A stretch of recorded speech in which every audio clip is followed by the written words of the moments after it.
₹10 नाण्याचा बाहेरील भाग पिवळा का असतो? तो कोणत्या धातूपासून बनवतात? ₹10 नाणे अनेकदा बातम्यांमध्ये येते, पण त्याचा बाह्य पृष्ठभाग पिवळा का आहे हे तुम्हाला माहिती आहे का?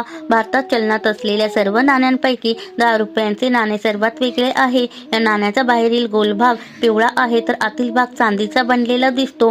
₹10 नाणे 2 प्रकारच्या धातूपासून बनलेले असते आणि म्हणूनच त्याला बायमेटॅलिक नाणे देखील म्हटले जाते. ₹10 नाण्याचा मधला भाग कप्रो-निकेल नावाच्या धातूपासून बनलेला असतो, ज्यामुळे त्याची चमक चांदीसारखी असते. त्यात चांदी वापरली जात नाही.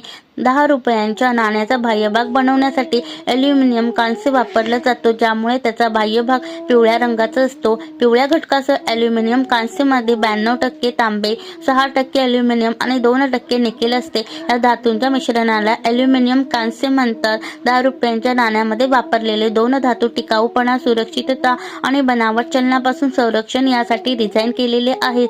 ₹10 नाण्यामध्ये वेगवेगळ्या धातूंचा वापर करण्यात आला आहे, जेणेकरून ते लवकर खराब होऊ नये. 2 धातू किंवा वेगवेगळ्या धातूंच्या उपस्थितीमुळे खऱ्या आणि नकलीमधील फरक ओळखणे सोपे होते. ₹10 नाण्यांमध्ये चुंबकीय गुणधर्म देखील असतात, म्हणून जर तुम्हाला खऱ्या आणि बनावट नाण्यांमध्ये फरक करायचा असेल तर तुम्ही त्यांची चाचणी करण्यासाठी चुंबकाचा वापर करू शकता.